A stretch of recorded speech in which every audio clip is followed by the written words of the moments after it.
all of these technological promises of the future, all will require energy and all will have a draw on our natural endowment of species, soil, forests, biosphere, and oceans. So technology can't solve our problems unless we have a change in values and consciousness and what our goals and aspirations are as a culture. Welcome to Entangled World, where we explore our interrelated existential, social, economic, ecological, and technological challenges, their underlying drivers, and how a more beautiful world might emerge. I'm your host, Najia Shaukat Lepsin. I'm a daughter of Pakistani Muslim immigrants, a mom, and an intersystems thinker. Join me on a journey to discover what is uniquely and meaningfully ours to do at this pivotal moment in time in service to the sacredness of life. Quick note before we get started, if you haven't already listened to the first full episode of this podcast called What is the Metacrisis, I highly recommend you go back and listen to that first. It's really a foundational episode that provides a lot of the grounding that is important for all the episodes that follow. My guest today is Dr. Nate Hagens. Nate is the executive director of the Institute for the Study of Energy and Our Future, an organization focused on educating and preparing society for the coming cultural transition. In a former life, Nate worked on Wall Street, but in 2003, he shifted his focus to understanding the interrelationships between energy, environment, and finance, and the implication the synthesis has for human futures. Nate is also a fellow podcaster as the host of The Great Simplification, in which he has conversations with experts in energy, ecology, human behavior, geopolitics, technology, and the economy. And he really aims to provide a systemic view of the world around us to inform more humans about the path ahead and to inspire people to play a role in our collective future. As a backdrop for the Great Simplification podcast, Nate also produced a short animated film by the same title that you can find on YouTube that is really worth the watch. It's a succinct summary of many of the key global issues of our time.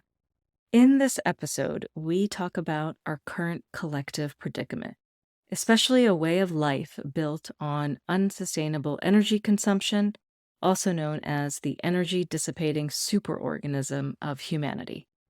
One core aspect of our current predicament is the climate crisis. And many people believe that all we have to do is get off of fossil fuels and transition to renewable energy. But this is an ecology blind view, which ignores the fact that the rare earth minerals that power our EVs and solar panels are finite, and their extraction has devastatingly complex environmental and human costs. Nate emphasizes how our cultural values, goals, and aspirations must evolve if we want our technological advancements to affect positive change rather than accelerate our current unsustainable extractive way of life. Nate paints a picture of the bifurcations between technology and ecology, masculine and feminine, right brain and left brain, and how these forces have fallen out of balance over the course of human history. We also talk about Nate's recent visit to India, where he experienced firsthand some of the differences between Eastern and Western cultures, and we closed our conversation honoring ancient traditions and opening an inquiry into how we might both remember the wisdom that was hard-earned over thousands of years by our ancestors and apply it to our modern-day metacrisis predicament. Nate Hagens, thank you so much for coming on the Entangled World podcast. Great to be here, Nadja. I found your podcast, The Great Simplification, a couple years ago, and it quickly became one of my most listened to podcasts. So I know a bit about you from what I can glean from your podcast, but I'd still love to start by asking you to share a little bit about your story and how you came to do the work that you do in the world. Thank you. Um, I'm just a normal Midwest guy um, who has long been curious about the world. Um, Ever since I was young, I cared deeply about animals and the environment. When I was 3, 4, 5 years old, I was obsessed with bugs and reptiles and going to zoos. Um, and I grew up, upper middle class Midwest. Um, Went to school to make money. I want to get a job and make money because that's what we do in our culture. So I studied business, and then I got a master's in finance, and then I went to Wall Street. And since I was a good salesperson, I ended up getting clients and managing money for billionaires. I wasn't allowed to call anyone with under $100 million when I worked at Solomon Brothers. And one of my clients started trading oil futures and took an interest in that. I didn't know anything about it. Oil gets refined into gasoline, which I know we use in our cars. But I took it upon myself to learn on behalf of my client. And I had three major epiphanies in a span of like 6 months. Number one, that oil is incredibly powerful for what it gives humans when combined with machines, that does hundreds of thousands of dollars worth of human labor for 60 or $70 a barrel. And that blew me away. Number two is that it isn't interest, it's principal from a bank account that we're drawing down, and that bank account and the amount that we get would peak and decline in my lifetime. And number three is the pollution downstream in our oceans, in our biosphere, and with plastics and endocrine disrupting chemicals and all the things that are downstream from the petrochemical supply chain are not included in the prices of the things that we buy every day. And I became so obsessed with these things that I spent more time reading about them than doing my job. And so after a while, I quit and I hiked from British Columbia to Alaska with my dog and a backpack full of ecology books. And I decided I wanted to take a deep dive in this and dedicate the rest of my life to learning and trying to steer broader society in a better direction. So I went and got a PhD in natural resources, and since then I've been working. I hate the word public intellectual, but I've been giving lectures and teaching college class, and now I have a podcast, and I'm trying to tell a systems science story about the human predicament. And by that, I mean, it's not just climate change, it's not just energy. There's biodiversity and anthropology and neuroscience and renewable technology and money and debt and geopolitics. And all of it is part of a cohesive and comprehensive story, which I call the human predicament. And so now I do uh, presentations and meetings with government and philanthropy and thinkers around the world. And I also host the podcast, The Great Simplification, and live on a pseudo farm in northern Wisconsin. It used to be more of a real farm, but I'm so busy with the podcast that it's become a pseudo farm. Yeah, I am just amazed by how much content you put out, Nate, on your podcast and how quickly you get this information out there with both the episodes that you do with guests, your roundtables, your Franklies. It's quite incredible. I feel it's my fiduciary, that it's my skill set, that I have kind of a gregarious golden retriever Sasquatch sort of persona, combined with a large network of humans, both scientists, activists, thinkers. And so part of my job is to condense and distill and integrate the ideas of the science. But part of my job is to hold the mic to others, diverse voices that have different parts of the story that are trying to work on responses. And I've learned so much.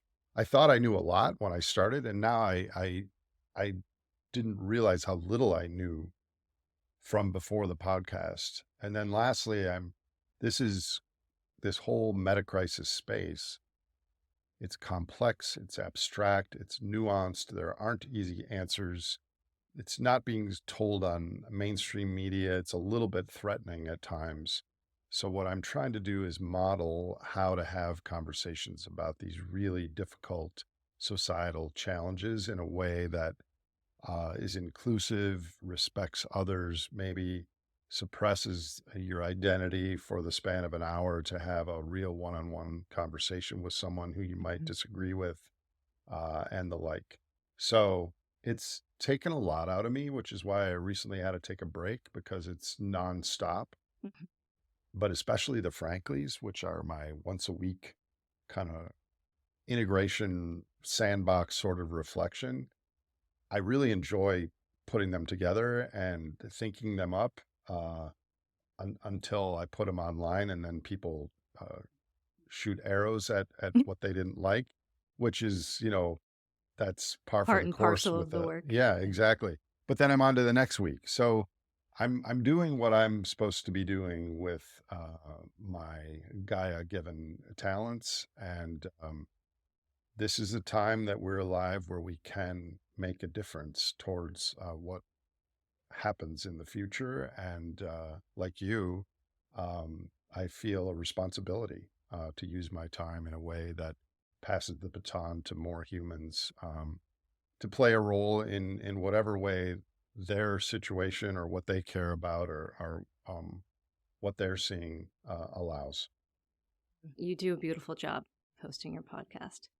Thank you. Um, and yeah, I can relate to so much of what you're saying. And on this podcast, we do talk a lot about the meta crisis. I know many people use a lot of different terms like polycrisis, omnicrisis, kind of interchangeably. And one of the reasons I like to use the term the meta crisis is because it points to not just the entangled global crises that we're now facing, but the fact that they are a result of a set of underlying generative dynamics. And I know that you talk a lot about the superorganism.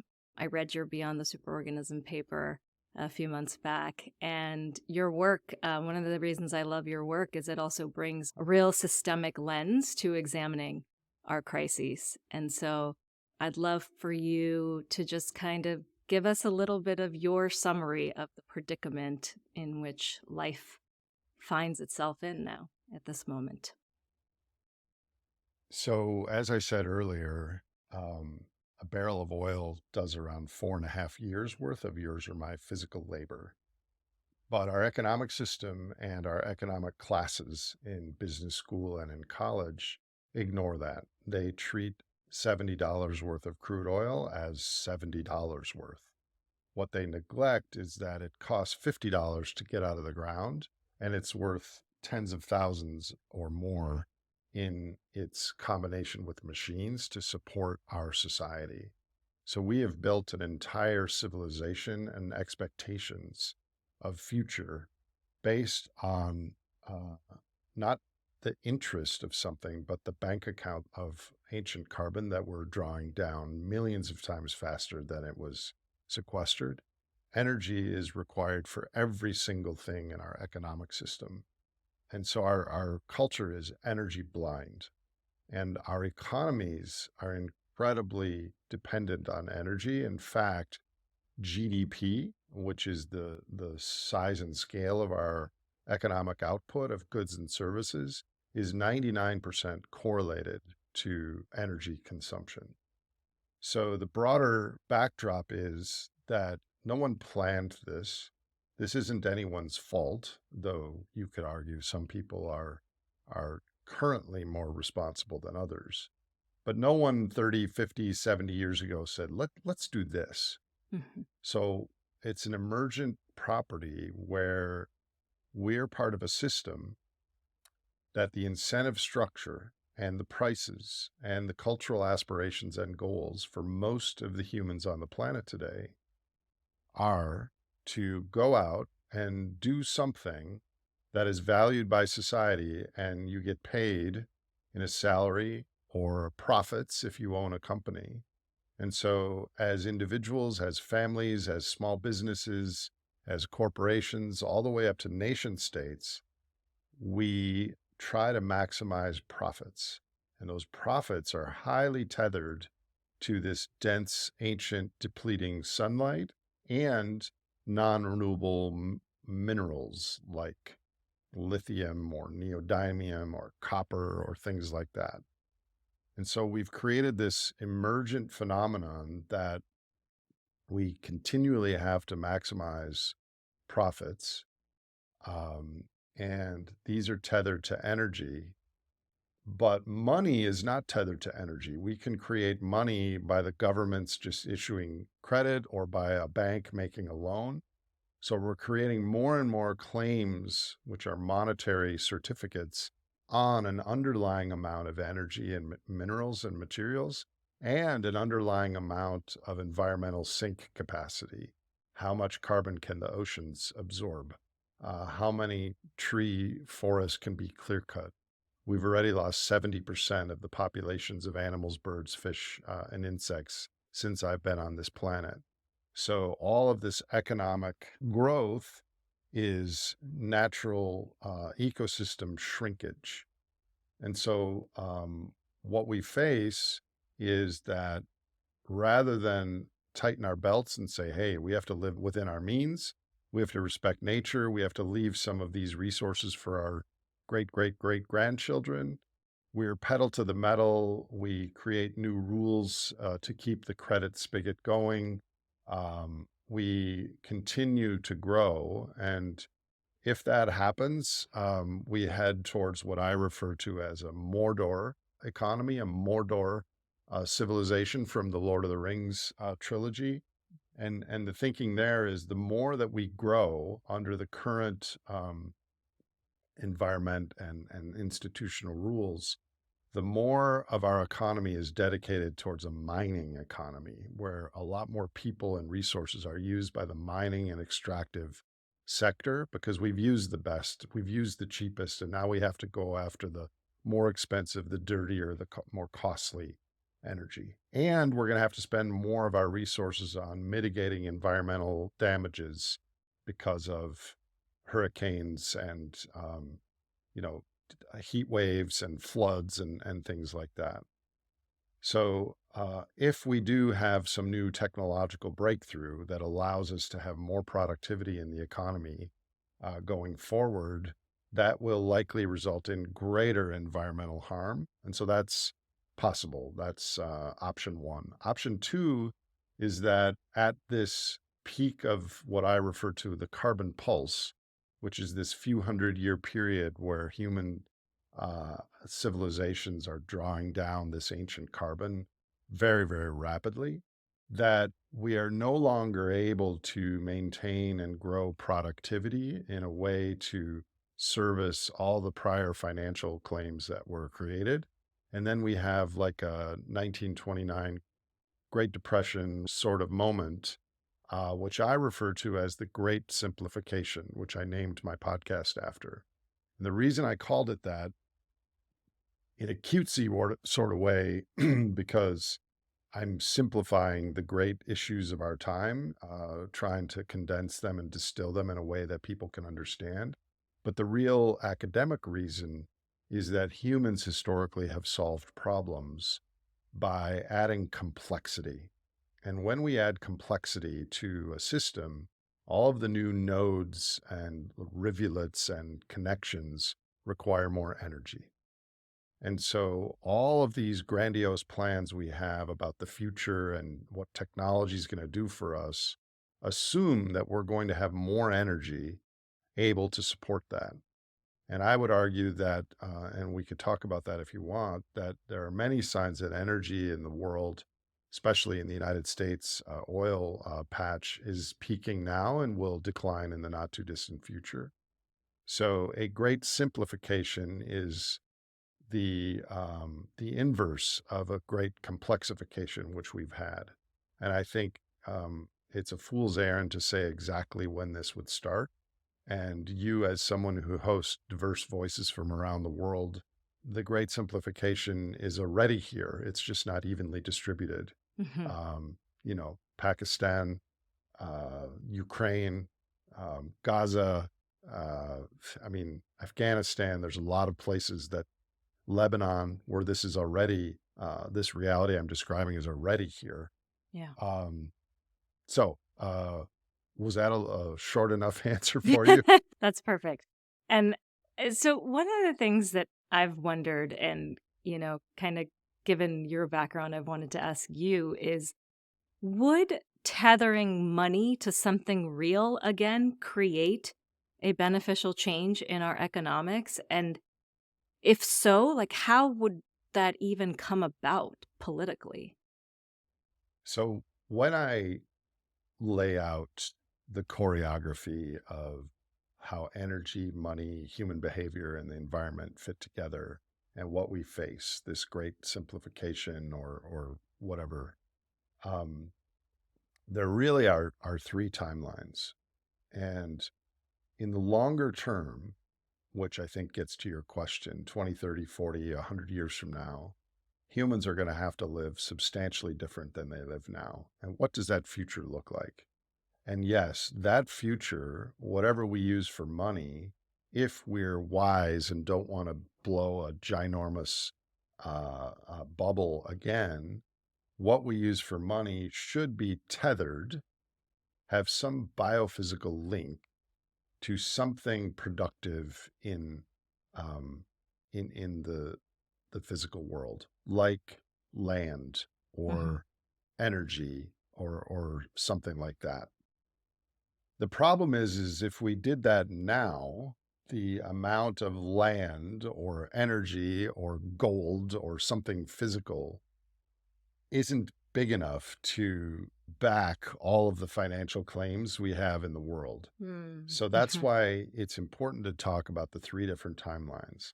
What can we do now in this liminal space before the world figures all this out and before events start to accelerate? What do we do in what I refer to as the bend versus break moment, where there's suddenly a cultural recognition of the musical chair games that we've been playing for the last 50 years? And then what is the aftermath and more of the sustainable way of living that we're headed towards? And so to answer your question, it's a different answer to each of those timelines. But I do think if humanity wants to be sustainable and humanity is a global culture in the future, there would have to be some sort of a physical tether of money. Now, how money is tethered historically is we added more energy every single year to our economies the last 150 years, except for great financial crisis, COVID, couple energy crises in the 70s, the Great Depression, and the two world wars. So, other than those recessionary periods, we have had more energy every single year. Hmm. And that's what kept money growing because it was just assumed that this would always happen. Hmm. So we are growing our debt many, many times faster than we're growing our GDP, which is the income stream needed to pay back the debt. And this can't go on forever. So what would it mean politically? I think it would be impossible to do this ahead of a crisis because it would cause the crisis.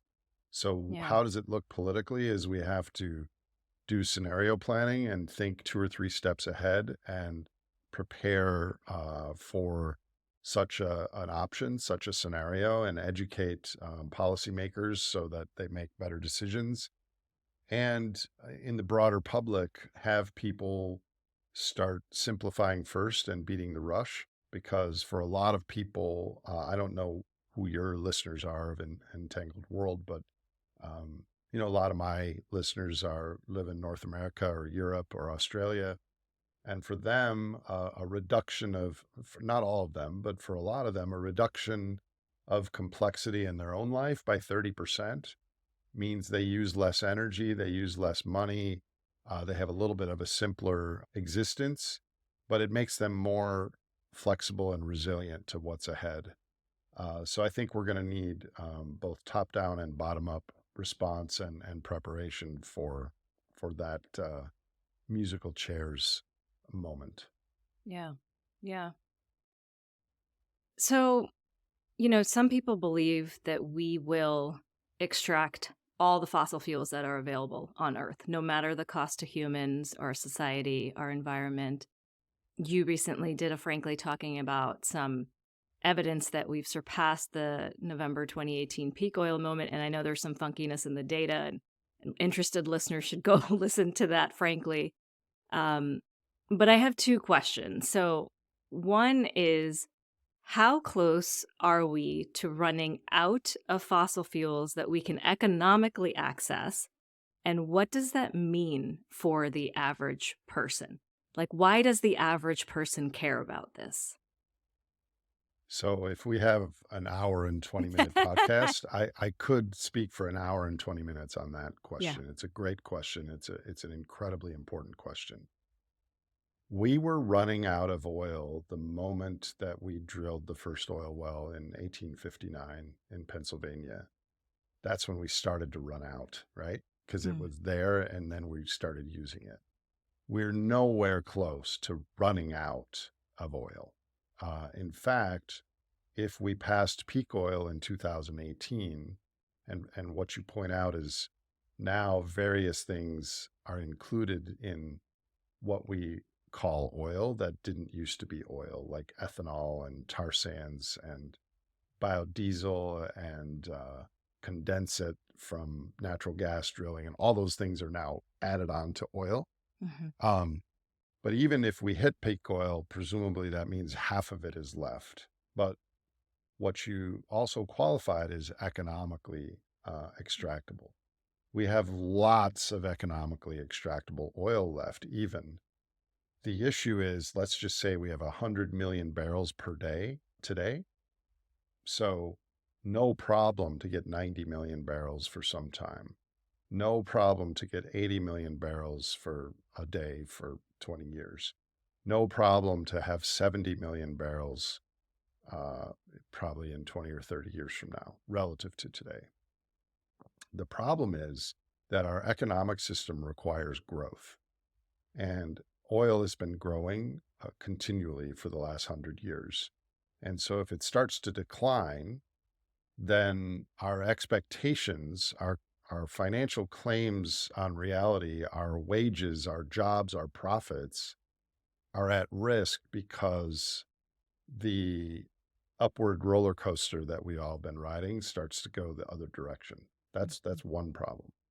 The other problem, and I'm sure given your history of curiosity and concern about our ecological predicament, is the biosphere really can't afford to absorb um, 50 years from now, still 60 or 70 million barrels a day of oil and the commensurate um, economic output from that. So we're soon to face not only financial limits, not only energetic availability limits, but limits of to what our ecosystems can support without going haywire. I live in Wisconsin. Last night we got 2 inches of snow where I live. That was the first snow of the year. We're in March. Hmm. So what does this mean for the average person? We have built our civilization, our wages, our low priced goods, our profits, our stock prices on increasing access to energy surplus that ripples through the economy in a leveraged sort of way. And so once that energy surplus starts to decline, so do our profits, our wages, and prices start to go up on things that were almost so cheap that we could buy a new one every few months if we wanted to.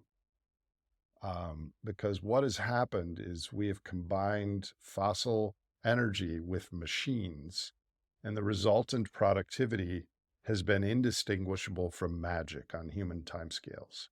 And yet, the cultural stories about that are human cleverness and money and technology are what accomplished this. Mhm. When the reality is that that's true on a surface level, but just underneath that is the massive heavy lifting done by energy that we're pulling up from Earth's ancient past, and the pollution is going into today's current ecosystem. And those things are not included in our prices, our incentives, our expectations, and our stories about the future. And one of the things that you talk a lot about is the mineral extraction that is needed to support the so-called electrification transition away from fossil fuels in order to support the rebuildable economy, not the renewable economy. I know you make a distinction between renewable energy being called that because it's not truly renewable, that solar panels, electric cars, all of those things need to be rebuilt after a certain period of time. And so, one of the things that I don't think gets talked about very often is that there is a limited amount of rare earth minerals that are in the ground that we can access to build these rebuildables. And not only that, but that most of these, or a lot of these minerals, are in places where it would require intense destruction of ecosystems, intense displacement of people who are living in those areas, intense pollution of areas where people are nearby where people are living. And so, yeah, talk to me a little bit about why the transition to a renewable energy or rebuildable energy economy is not the panacea that many people talk about. So, a large reason that renewable energy has been scaling is because people are worried about climate change, rightfully so. But in a way, it's a very narrow boundary with which they're viewing the problem. They're saying that carbon is the problem, but everything else kind of can stay the same. But as we try to decarbonize the economy, the vast amount of not only rare earth minerals, but regular minerals like cobalt and copper and nickel and things like that, we will switch from a decarbonization problem to a rematerialization problem. So I said that GDP and energy are 99% correlated. GDP and materials are 100% correlated. If you double the size of an economy, you double the size of material inputs needed. So, yes, and a lot of these minerals happen to be under the soil of countries other than our own. Mhm. And these countries, many of them are in Africa or in Asia, they or the Asian subcontinent or even in South America, they are already bearing the burden of higher wet bulb temperatures, civil strife, and other issues. So to just use an econometric formula and say, we're going to get 5% more copper every year for the next 30 years, check. We're going to Mhm. get all this lithium from all these mines. We're going to get cobalt from Central Africa where there's child labor and scale that. It's kind of delusional. Because it assumes everything else stays constant and we're able to do that.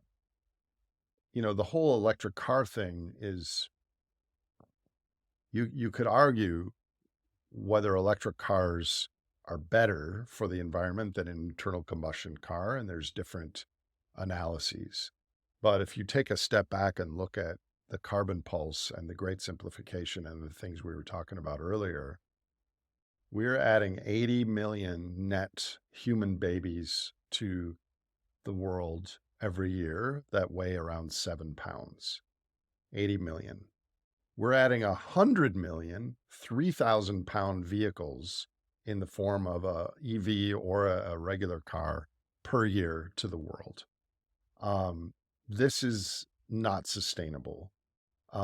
So it's not that I'm opposed to EVs.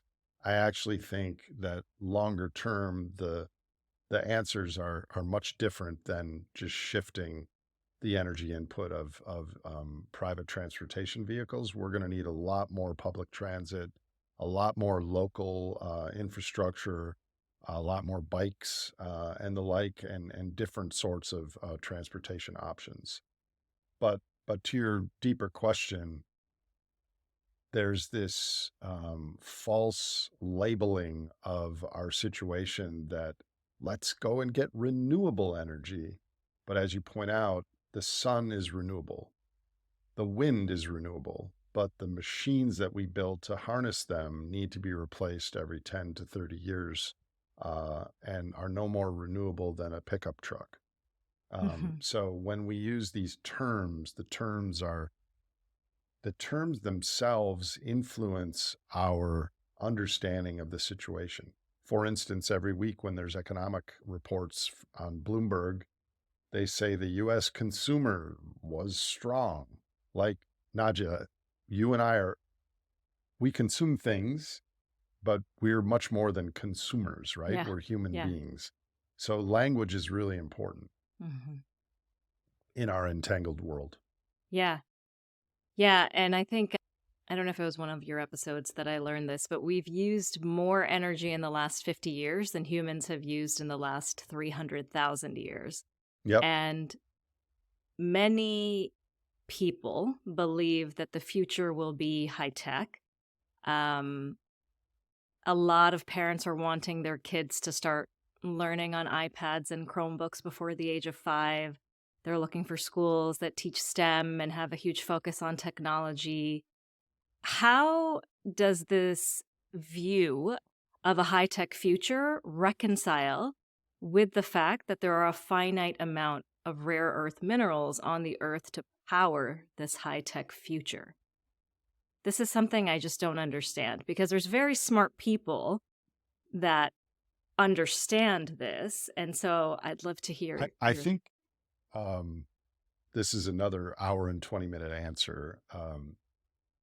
I think most people look at the future from one or two lenses, and it's rare to look at look at what's going on in Russia right now or in Ukraine.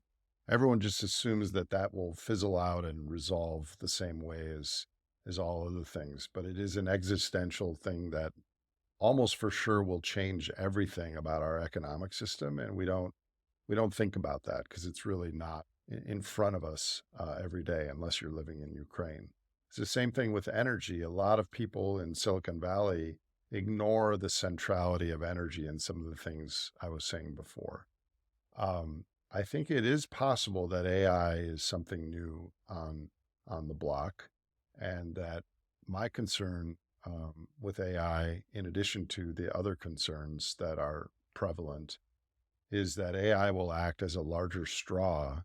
That if we are more productive at oil extraction or more efficient at some sort of a industrial process, that we will actually extract those minerals and remaining fossil energy faster than we otherwise would have. And Mhm. since AI and all that it offers us is lower on the hierarchy of human incentives than profit and power, it will be used in service of profit and power as opposed to how do we live more sustainably on our one planet.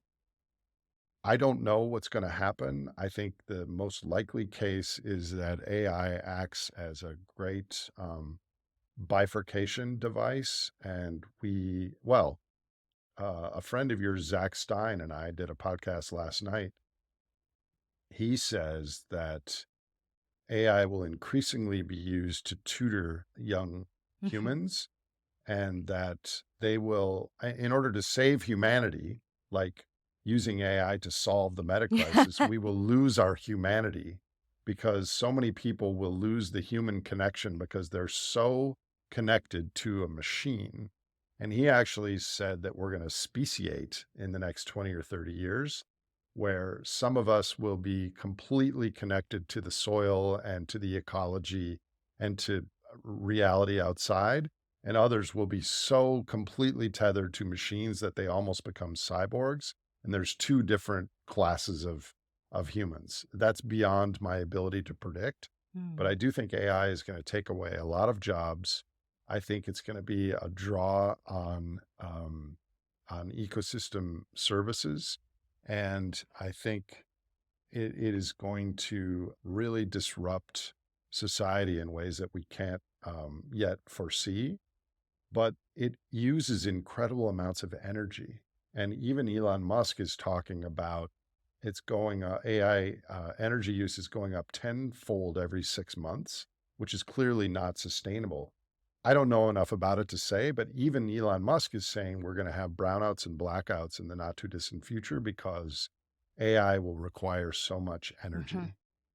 Hmm. I don't, well, to answer your question, all of these technological promises of the future all will require energy and all will have a draw on our natural endowment of species, soil, forests, biosphere, and oceans. So I don't think technology can't solve our problems unless we have a change in values and consciousness and what our goals and aspirations are as a culture. If we change what our goal is away from GDP and conspicuous consumption and flexing versus our neighbors with buying a new speedboat or some new Gucci purse or alligator shoes or whatever it is, if we jettison all that and have some more wisdom and foresight with what our societal goals are, then AI, then some of this incredibly impressive technology might actually be of big help to our culture and our species. But right now, I think short of that, AI will be in service of this energy hungry superorganism, as I described earlier. Hmm. Hmm. And so there are people who are working in the climate change space that are saying, no, no, AI actually can help us solve the climate crisis. Um, yeah, tell me how you think about that, what your reactions are when you hear people say those kinds of things. Well, it was kind of what I just said. Yes, if you look at a individual technology that is able to make some process in our life more efficient, and your focus is on that, or you work at that company and you're using AI and you're saying, oh my God, we're delivering the same human services we did before with our technology, but we're using 20% less energy. This has got to be good for climate change, as Hmm. one example. So let me give a backdrop to that dynamic. Um, for the last 200 years, humans innovate and we get more inventive and more creative and more efficient at how we use energy. In fact, every year on average, we get 1.2% more efficient because of technology and how we use energy. So in Hmm. the last 30 years, we've increased our, we've decreased our energy use per process by around 40%. But in that same 30 years, we've increased our total energy use by over 60%. This is called Jevans Paradox or the rebound effect, is when we have a new innovation and we get more profits or more savings from the energy and resource use of that technology, we use that savings and that extra energy or money towards growing somewhere else in the system. For instance, if there's a new air conditioner that is developed that uses only half of the electricity, one might say, wow, AI has really solved the climate change problem because we're going to need air conditioning. We're going to need cooling on a hotter planet. We're going to need more air conditioning. And now we can do it with half of the money. But the reality is that some people that couldn't afford an air conditioner will now buy one. Hmm. Some people that had one air conditioner will now have two. Some people that have air conditioners now have extra money that they've saved and they're going to go to Home Depot or Walmart and buy some other thing that was imported from China using carbon to burn. So I agree that AI could not solve, because there's nothing that will solve it, but it could mitigate climate change, but only if we change the governance incentive value structure that is higher up in the hierarchy than the AI itself, if that makes sense. Yeah. Yeah. And I think Jevans Paradox is so critical to get. And it's actually kind of intuitive. Like if you think about, if you're making a certain salary and you think, oh, if I'm going to increase, I want to increase my salary, and your salary increases next year, and you're like, oh, I'm going to save more money because my salary increased. But what ends up happening? You end up spending more of that money. You may save more, but you end up spending more as well. And so there's something very, I think, intuitive about the Jevans Paradox. Yet there is this, or not yet, because I think it's aligned with Jevons paradox, but this human desire to continue to grow in all the ways that you might describe growth. There are people who are in support of using more energy than we have today and are basically counting on mining space. What do you think about the space mining topic, both philosophically and practically? If you don't mind, I'm going to take a little sidebar here Sure. because, like you, I'm a podcast host and I'm learning all the time. So earlier this week, I had a podcast with a physicist named Jeffrey West, who used to run the Santa Fe Institute. And he has been obsessed in his professional career with biological scaling laws. And there's something called Kleiber's Law, which shows that throughout the animal kingdom, an organism, an animal, or a forest or an ecosystem has a metabolism that is linked to its size to the 3/4 power. So the amount of energy that a mouse or a deer or a human or an elephant will use scales according to their size throughout nature. Humans are Ah, the same. Humans use the same as all the other organisms on this logarithmic scale. However, when you look at human settlements, at towns, cities, etc., it's a supralinear scale. We scale at an exponent of 1.15, and that's because we're social. And when we live in close proximity, we create networks and relationships, and we invent things. And this scales the amount of energy we use. The fascinating thing that he told me is it doesn't matter what city you study in the world. All the cities, same pattern. same pattern, same Wow. exponent. So the Interesting. implication is that if you are the mayor of some city in Virginia or in Wisconsin, and you understand this biophysical scaling law, and you believe that we have unlimited access to energy, which we don't, you will make better decisions about the future of your community understanding this, because at some point that scaling will be too much of a draw on the surrounding ecosystem, too much a draw on the water aquifer, too much a requirement of external energy coming in. It's really a profound law in nature. That's So fascinating. you'll have to watch it. It's one of my favorite podcasts, Jeffrey with a G West. Yeah. To answer your question, um, the natural tendency of humans is to solve problems and to innovate. And we're in a closed sphere, which is Earth, but not really closed, right? Because we can take rockets and send machinery into space where there are quite a lot of not only minerals, but concentrated minerals on asteroids and things like that.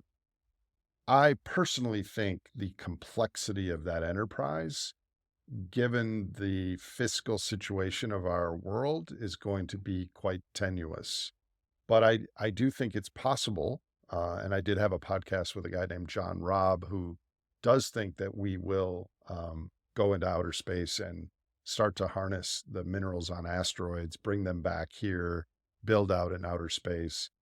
Um, I think it's highly, highly unlikely, is my current view, because of how I look at the rest of the brittle, fragile, interconnected system. But I'll just say it's possible, and it would be the natural trajectory of a dopamine narrow progress focused species that is still kind of immature on ecological long term timescale, which morphs into my philosophical argument is we're called Homo sapiens, which stands for wise man. We really would be better named clever man or even pan ignis fire ape, because so far we just find stuff and burn it for immediate dopamine and convenience and pleasure and conquest. Um, so I think my own view is we're not headed for a Star Trek future. We're headed for an Earth Trek future, and we have to value and cherish and take care of this home that we have. And there will always be those people that want to climb Mount Everest, metaphorically in space. But is that really for the 8 billion of us now and our children and our grandchildren? I think we're headed for an Earth Trek future, and more of us should wake up and be humble and innovative and fired up to work towards that future. But I really do think that the world is going to increasingly bifurcate, and I think one of the bifurcations writ large is technology versus ecology. Mm. And there's not a lot of overlap between the two at the moment.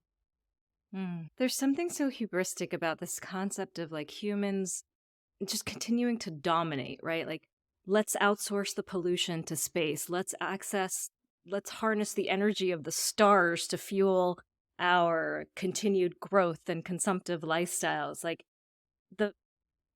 what's fundamentally at the root of that, I think, is something that's not often talked about. And some of it may be this like inherent desire to never die, to never lose our consciousness. And there's a whole bunch of stuff we could talk about there.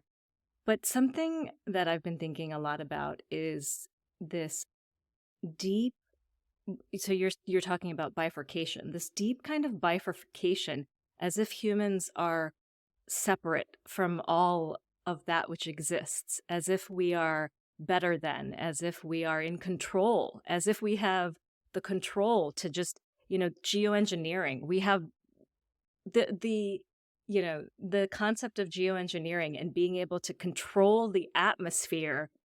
It's just something so fundamental about it that feels so philosophically wrong. And I think about, I think about, indigenous cultures and ancient wisdom and what we have lost along the way towards modernity. And I'm sort of rambling now, but I Well, wonder. I'll continue your rambling. It wasn't always this way, and it didn't have to be this way. I think from my anthropological work that our fall from grace was around 10,000 years ago, when the climate stabilized and warmed, and in no fewer than 7 or 8 locations on Earth, our great grandcestors stopped hunter gathering and started doing agriculture. And that agriculture, for the very first time, created surplus that could be stored more than a week or two. And so that became wealth that we didn't have wealth before then that we could carry around, because we ate everything that we cared about, and then we took naps and made art and sang and did other things. But once we had this surplus, then other tribes had surplus, and then we would trade. And then there was this hierarchy that created this division of labor, and we had specialization. This was also the dawn of male-dominated societies, because they could have the power to control things and hire warriors and priests and other things. So that system then, fast forward, it went around the world, and there was colonialism and conquest. And then we found fossil fuels, which turbocharged the whole thing. Then we found fractional reserve banking, which turbocharged the thing again. And now we have AI, which turbocharged it even further. Mhm. And so we've lost the wiser, slower, nature-centered voices in our culture, because they weren't able to compete with this Moloch charged superorganism, um, which is why I think we need, well, I also earlier this week, I had a podcast with Rian Eisler, who's 93, and Yes. she was like, I still haven't answered your previous question, Nate. Stop interrupting. I mean, she was just, she was awesome. But her whole work is that we have two different systems. We have a domination system and a partnership system. And that doesn't necessarily mean male or female, but it is masculine versus feminine. And it's really out of balance. Yeah. And this was one of my insights in India, where I just was for 6 weeks. I think and I'm skipping around a little bit here. I can come back to your question, but we're alive during this incredibly unique period of not only growth, but high growth. Since you and I have been alive, this has been the highest period of growth in our species history. It's totally unsustainable.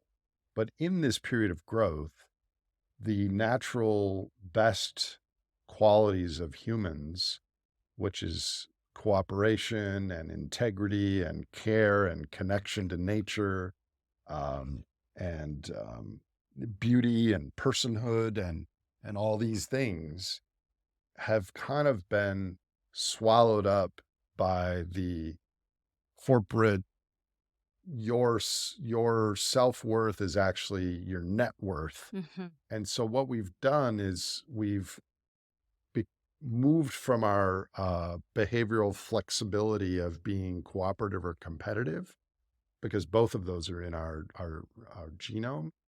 We've become really individualistic.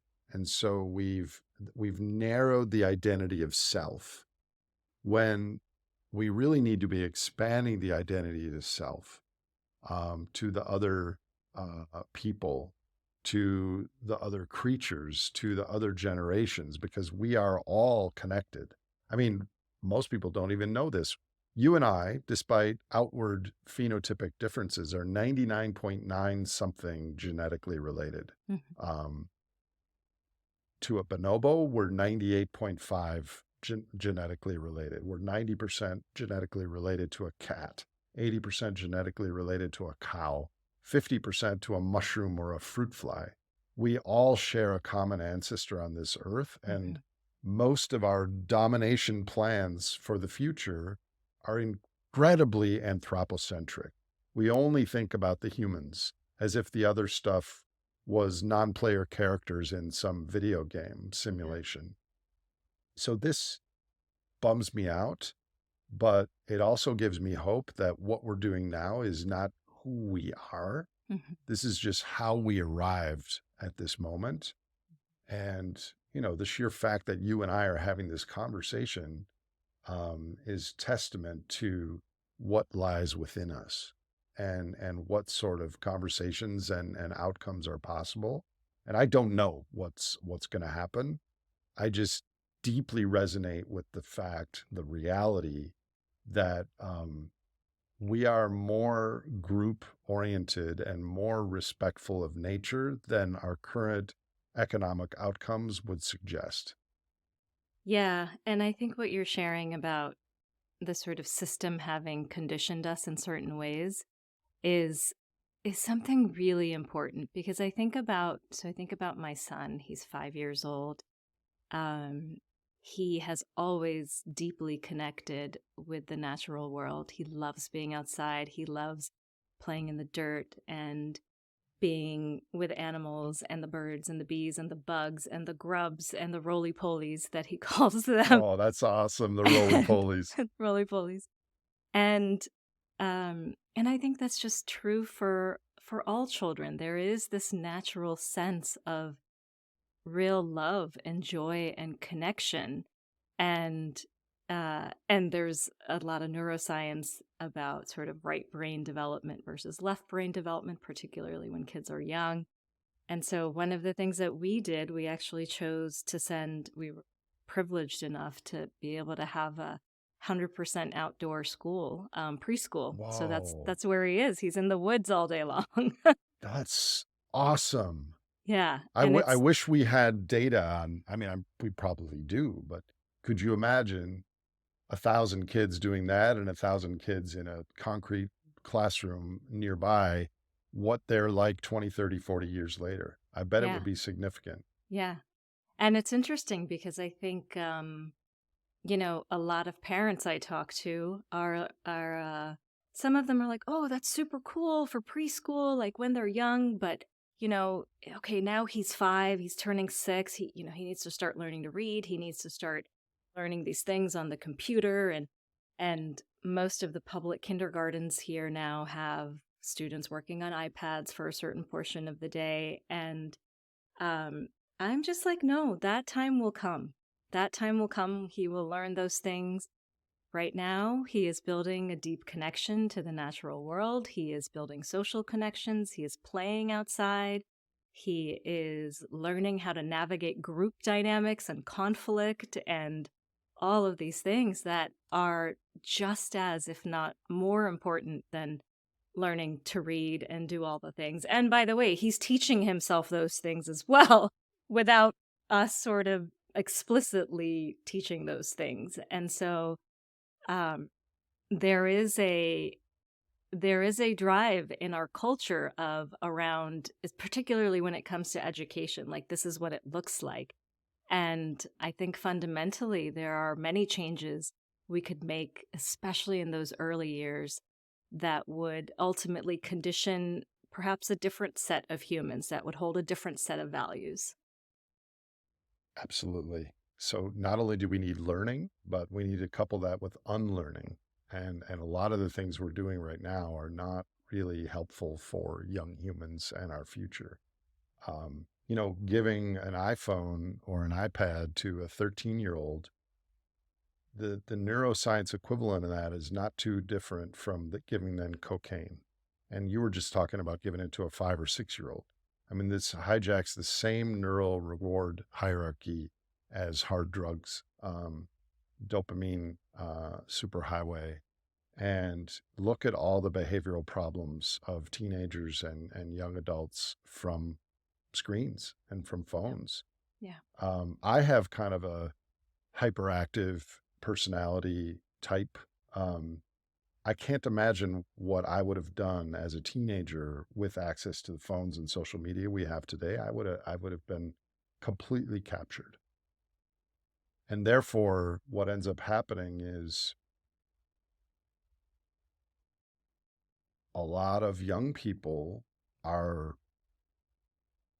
forestalling being able to swim in the deep end of the pool in the future, and they're confined to the shallows from a neurochemical perspective. It ends up uh, truncating their attention spans. They can't even read books because their reward circuitry is needing immediate feedback. So in a future where we need more people farming or doing crafts and skills, not only will the skills not be known, but the attention spans to learn the skills won't be there.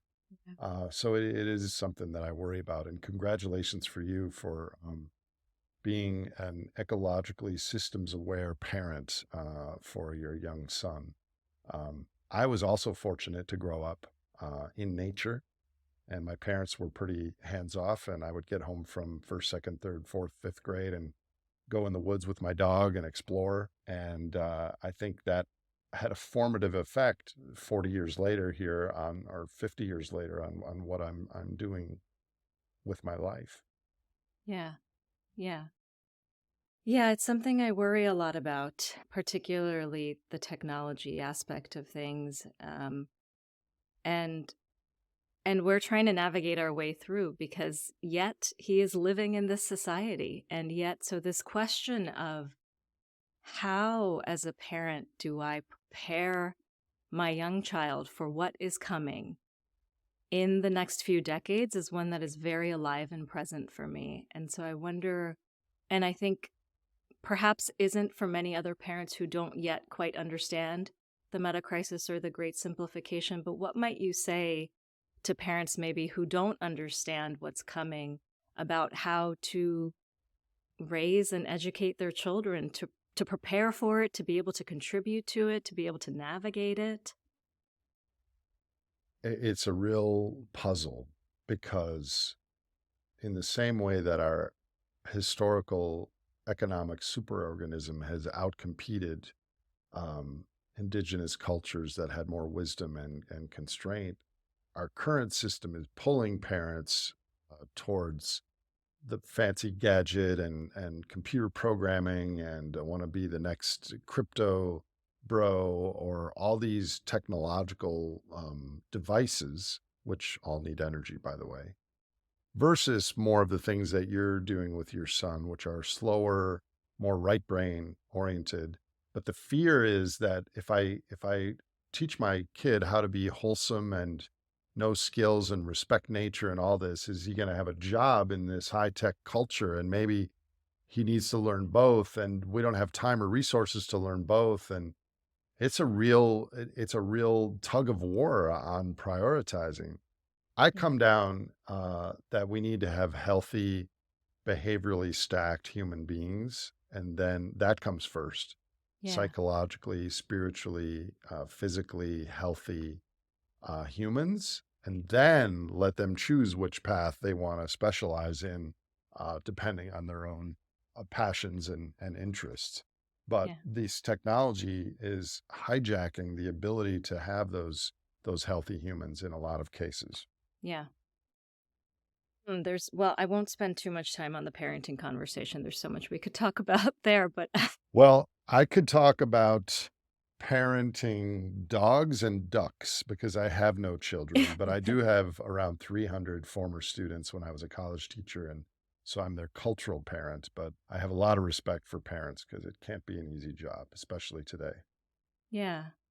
I am curious for the young people that you are still, I know you don't teach at a university anymore, but for the young people that you are still in touch with or the ones that you were in relationship with in the last couple of years, what what are they seeing? What are they feeling? How are they processing what's happening in the world, even if they don't necessarily intellectually understand it? Like, what do you see happening with the other young people, the 20-year-olds, the 18-year-olds? Well, I don't know you very well, but if you knew me very well, sometimes I don't tell the whole truth. I will withhold some of it as appropriate, but I never lie or dissemble. Um, so to directly answer your question, the young people I that are very close to me are on my team Mm, and related, and they're fired up because they're playing a role in what we face, and they feel like they're part of something that is helping society. But those who are not in my direct contact, I witness and I hear stories from other friends.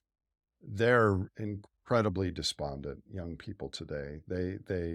Even the ones that don't understand or know about climate change, they don't have high hopes for our future. And I think, um, you know, there's a very fine line between educating people about our reality and hitting them over the head with a sledgehammer and being too much to mhm, bear. mhm. And I think things will probably be far worse than the general mainstream narrative about our future. But I think things will likely be far better than a lot of us fear. Mhm. And so I think this despondency and despair about the future that is not really out in the open, but it's felt among the young people. I think that is a risk in itself. So I do advocate. I don't even like the word hope, but something like the possibility of emergence, that we don't know how things are going to work out, and we all have to play some role, and things might surprise us in a way that we just can't imagine right now. Yeah. And I've experienced that so many times myself. I was just in India, this town called Oroville, which uses less than 1/10, probably far less than 1/10 of the energy as the average American in this community. And there were electric bikes everywhere. There were concerts and musical events every night in somewhere in the community. And on Friday and Saturday nights, there was like 7 that you Mm. could go to. The food was amazing. There are the same political human drama, high status humans making political decisions as there are elsewhere. But the fact that I saw these dozens, hundreds of people that live totally meaningful lives with joy and music and food and cooperation and singing, using less than zero point 0.1 the energy that we use today, was just a smack upside the head that there are so many futures possible that are less materialistic and more tethered to real human values that we evolved with. Yeah.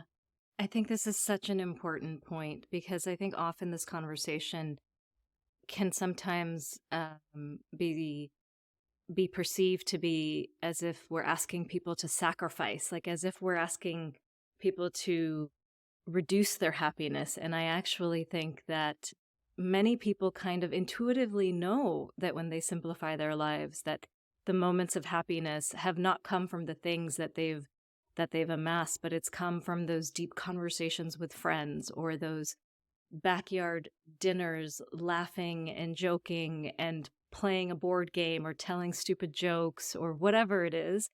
And when you're sharing your experience about India, it reminds me of when I was 9 years old, I went to Pakistan, and my dad was kind of like, this well-known person in the village, and we got invited to. We were there for maybe a month. I was very young, and we got invited to all of these. It was just weddings and parties and open invitation, and celebrations of life with 500, 1,000 people sometimes gathering, and everybody was welcome. And it's not like the people who were throwing these parties were wealthy and had tons of money. They were very simple celebrations, but it was very open and it was very welcoming. And the joy that I remember from that experience is unlike anything I've ever experienced living here in this country. We are a materially rich country for some of us. Uh, Actually, for a lot of us, we're not, but we're socially impoverished culture. Not all of us, but a lot of us. Um, and if you're privileged enough to travel around the world and go to countries that have material poverty, they're actually quite often abundant in social community riches. Yeah. And so one of the things I wanted to ask you and dig into a little bit was about your experience in India and just, yeah, what have been some of the reflections that you came away with from that experience in terms of how you're thinking about your work and your unique dharma in showing up at this time that you might be willing to share with us? Well, this would be another hour and 20-minute I answer. suppose I tend to ask the big questions often to my guests. Yeah, you do. But I have a lot to say on this topic, so I'll give the high points. I had never been to India. I majored in Chinese and I lived in China twice, so I know things about China. But to me, India was always this 1.5 billion people live there. It's between the Middle East and China. I didn't know, I didn't ever, I cognitively thought about it, but until I was there and met the people and saw the landscape and the food and the music, I didn't emotionally connect with it. And to be totally blunt, the biggest learning I had, in addition to maybe the fact that they use far less energy and are getting by, is most people there don't know what climate change is. Or they just say, oh, it's hotter this year. That sucks. We need to get in the shade or turn on a fan or whatever. And the Indian subcontinent, as Kim Stanley Robinson highlighted in his book, at the beginning of his book, The Ministry of the Future, is going to be wildly affected by increased wet bulb temperatures. And as climate gets worse, there's going to be fires and droughts and floods, and places in India will be unlivable. When I was there in Mumbai, it was 100 degrees in the middle of winter. That's winter their Mhm. time. So my big takeaway was that my work, my podcast, this is a global story. It is not a United States story. The United States potentially could play a key role in navigating towards a different future than the default. But the science and all the things that we're talking about affect different peoples, different countries, different generations, and according to what I care about, also different species. And so that was one of my big takeaways is, oh my God, I have to talk to more international people because this is happening now, and we need to broaden the conversation. The other takeaway I had, and in 2 days from now, I'm doing a reality roundtable with three Indians who run NGOs in India on India and the meta crisis is going to be the title of our conversation. Um, Ah. and I think they're going to talk about what they refer to as Indic values, which is the ancient kind of Indic slash Hindu, though they're not exactly the same, wisdom and value that until not too recently, India was the largest economy in the world, about 1,000 years ago. And they actually have a lot of animist religions, and the hill people there like have reverence for trees and lakes, and everything has its own god or goddess, and Mhm. they really do respect nature, which was puzzling to me because there's 1.5 billion people in a country a third the size of the United States. Um, but I was just I love the Indian people now. And before I went there, they were just a number and a place on a map. And now I have an emotional connection there. I have many friends in Oroville, uh, which is in a province called Tamil Nadu, that they grew up there, and just such beautiful, warm, musical, respectful, smiling, hardworking, gritty, resilient people. And um, it just, I mean, it ultimately made me more hopeful of what's possible in with humanity, and it also made me very sad at the amount of suffering that's ahead. Speaking bluntly, Yeah. There's so much wisdom in ancient traditional cultures like those that developed in the East. And I'm really interested in understanding how ancient wisdom might help us navigate our modern predicament. And I think about the fact that indigenous populations got decimated, right? Um, and why that happened, and the power dynamics at play in which that happened. And I don't think there's a sort of like turning the clock back and um, going back to living in exactly the same ways that we were living then. But I do wonder, what is it that we can learn from those cultures? What can we bring into the ways in which we're living today that would make a real difference for the trajectory and the path that we're on? I wonder about that too. And it's a question I'm very, very curious and interested to find out.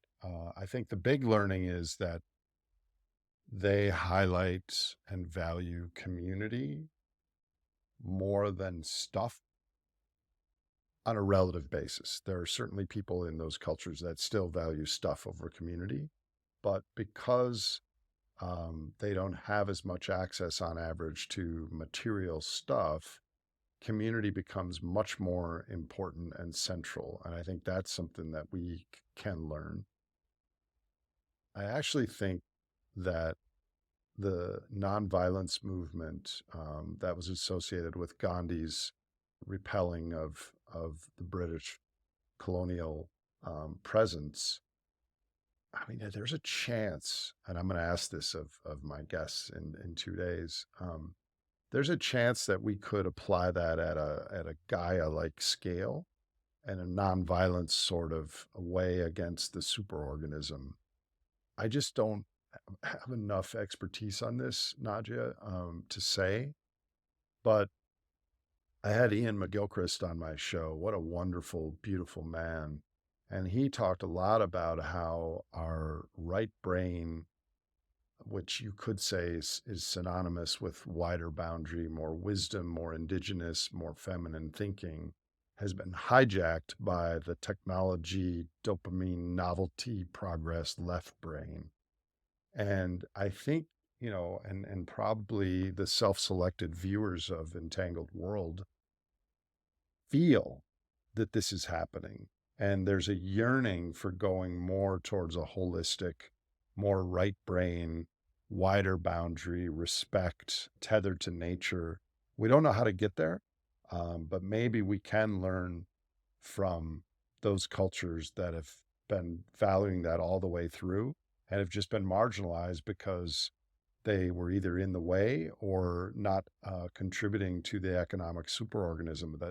That doesn't mean they were not useful or important. It's just they didn't fit with this economic doctrine and cultural aspiration. So I would ask you to find out more of the answers to that question, and then you come back and be on my podcast and tell me what you learned. Yeah, I would love to. It's been something I've been digging really deeply into this past year, and it's kind of interesting. And I'm coming a bit full circle because I grew up in a fairly strict Islamic household and was Mm. raised with those values and those practices, like praying 5 times a day and fasting during the month of Ramadan, which we are actually in the month of Ramadan right now. And I went through my own sort of journey of questioning my faith, seeing the value in the values and the traditions that I had been taught, learning more about other Eastern philosophies. I got really into Taoism in my early 20s and Buddhism and started exploring those traditions. More recently, I've been looking more at indigenous cultures and indigenous writers and thought leaders.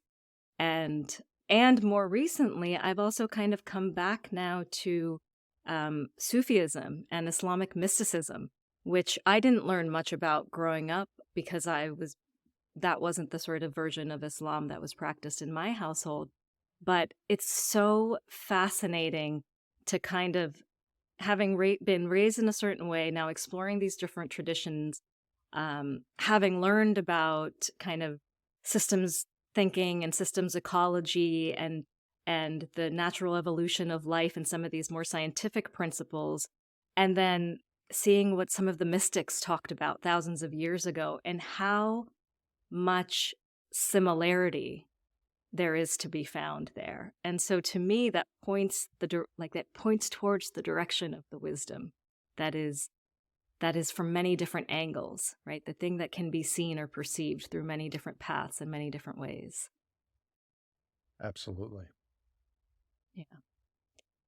Well, Nate, I know we are coming close to the end of our time. I know you have an appointment that you have to get to, and I don't want you to be late. So just one last question for you would be, who would you like to platform on this podcast? Or in other words, who would you recommend I have on the podcast? I would like to platform my PhD advisor, ecological economist Josh Farley at the University of Vermont, who is an expert on the history and evolution of human cooperation, also on money and other topics. But I think he is very charismatic, articulate, good person. He's one of my best friends. I can introduce you to him, but he's an ecological economist, which I think we need more of. Absolutely. Amazing. Nate, thank you so much. This was such a good conversation. I feel like it's just the beginning. I had so many more questions I wanted to dig into with you. And I know I ask big questions, so sometimes it takes a while I'm to happy to kind of. come back for a round two later in the year. That would be beautiful. I would love that very much. Thank you. Thank You're you. very welcome. If you liked the episode and want to hear more conversations where we explore how a more beautiful world might emerge, subscribe or follow on your favorite podcast app or the Entangled World Pod YouTube channel. If you loved it, support the project at patreon.com/entangledworld. Thank you for listening and for coming on this journey together.